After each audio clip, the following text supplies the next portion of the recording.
You're not building a business because you want to make 10K a month. So being humble or being honest with clients, that is already a start. Fake till you make, I like a lot. You can relax because the clients will buy more from you if you are relaxed.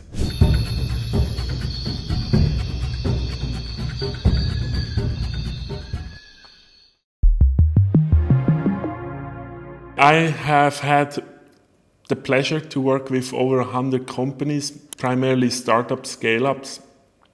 I would say doing business was always in my DNA. I was always an entrepreneur. I enjoy it today as well. I still love business.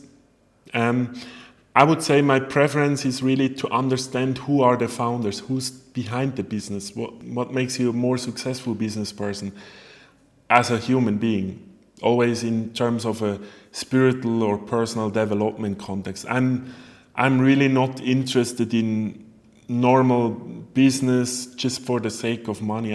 I think it's extremely boring. It's also not really rewarding. It's too much a grind. It's too much a want to be successful.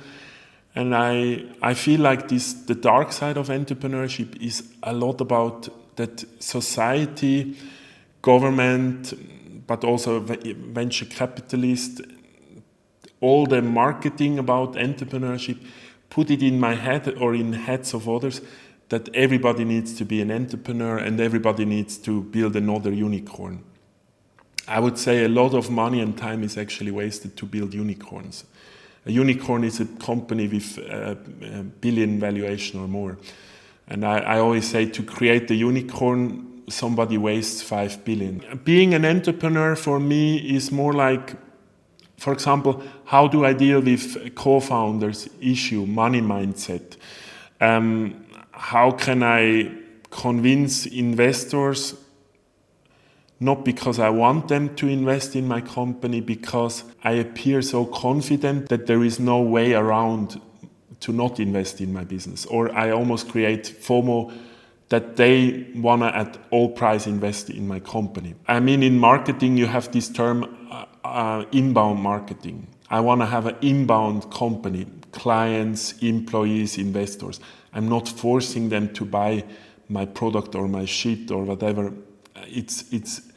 There is no way around it because as a founder or human being, I have such a good way of giving or shining trust, for example. I think it's at the end all a trust. The dark side of entrepreneurship, I would also say, I don't know why all the entrepreneurs want to become wealthy and then fix all the problems they created along the way with their family, with their health, etc. I don't get it. And the dark side of entrepreneurship, I also see in many times there is no limitation. What's the end goal? I ask many of my clients, when is enough? Is it 10 million exit? Is it 200?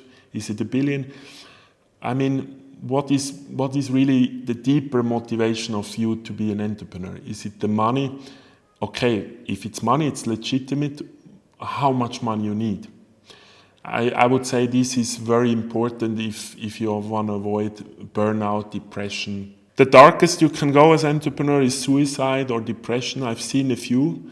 I had one client, for example, he had 3 very thriving business, making a lot of money, but he was completely depressed because all the business he did was in the wrong, it was not his passion. I also say, for me, business is an art, like an artist is doing or a performer.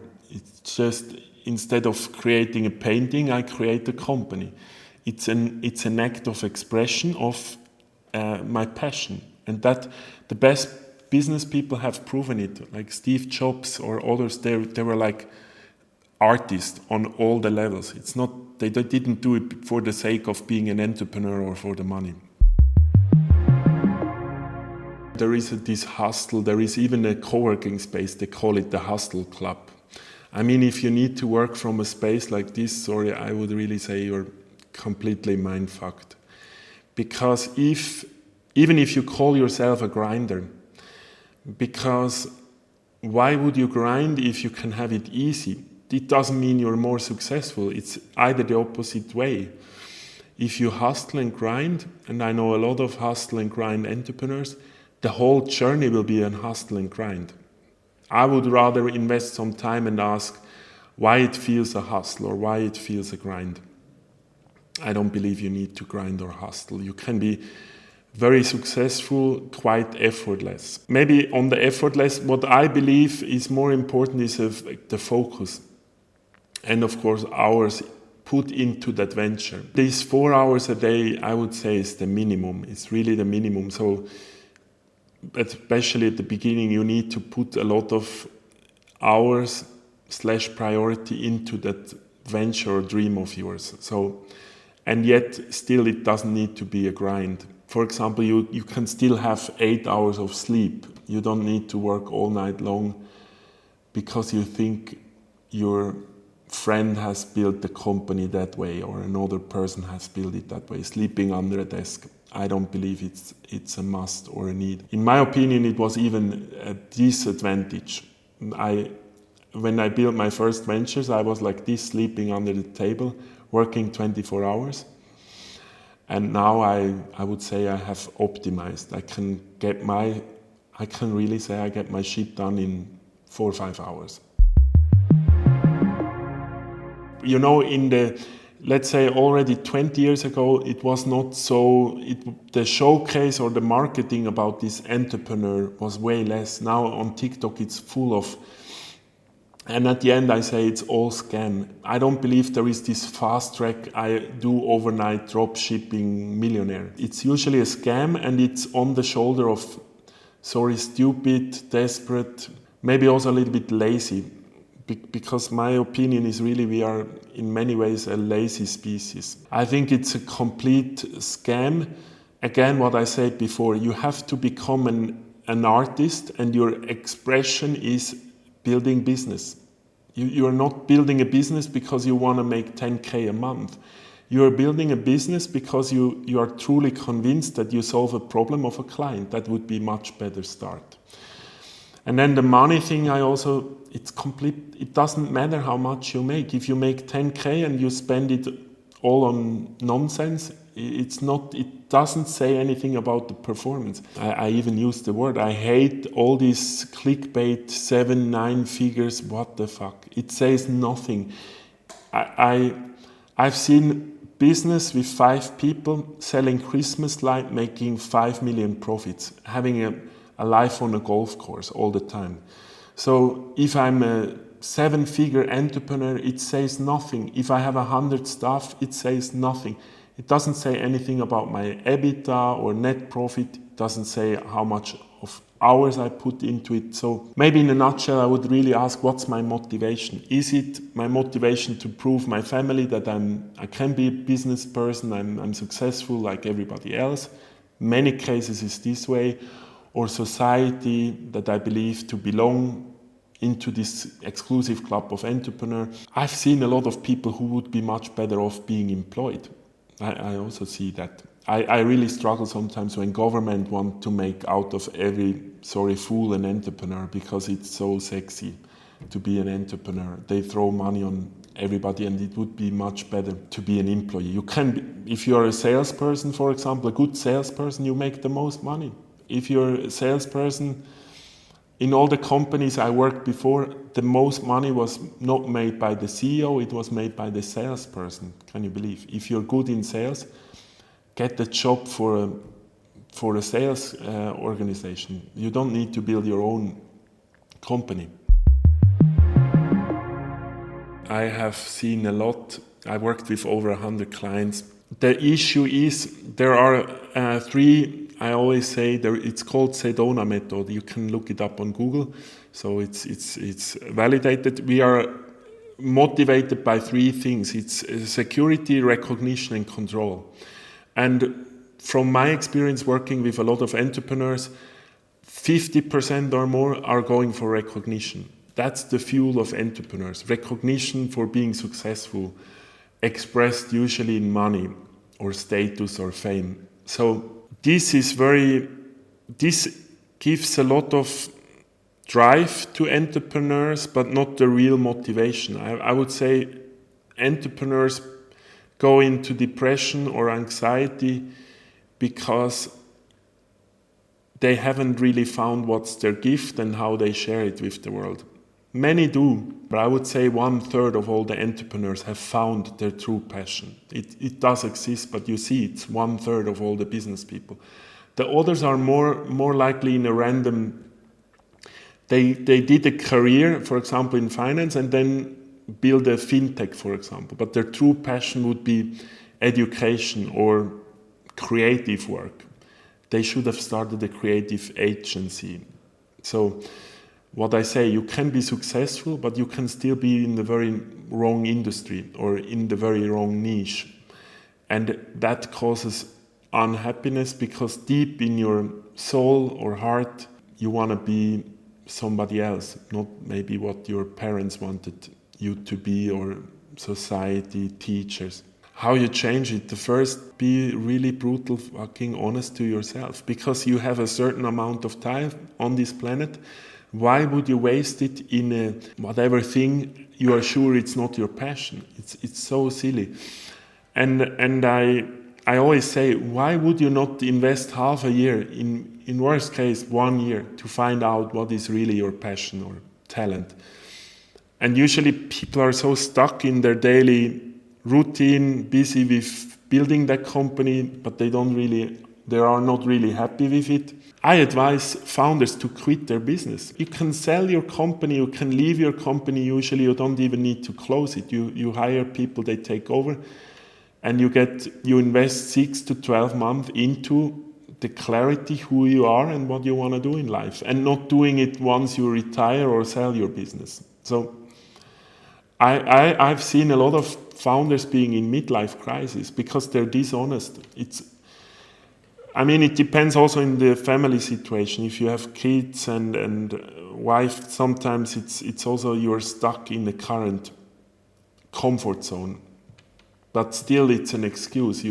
If somebody really loves you, your kids, your partner, they will support you if you are honest that this business maybe is not your life's purpose. And most people, even without putting 3-6 months into it, they can say in a split second, fuck, I know it's not my life purpose to have a drop shipping business, even if it pays the bills.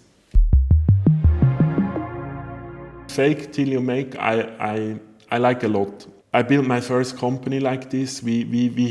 I can tell you, I had no idea it was a LED light company, and my background is finance and IT.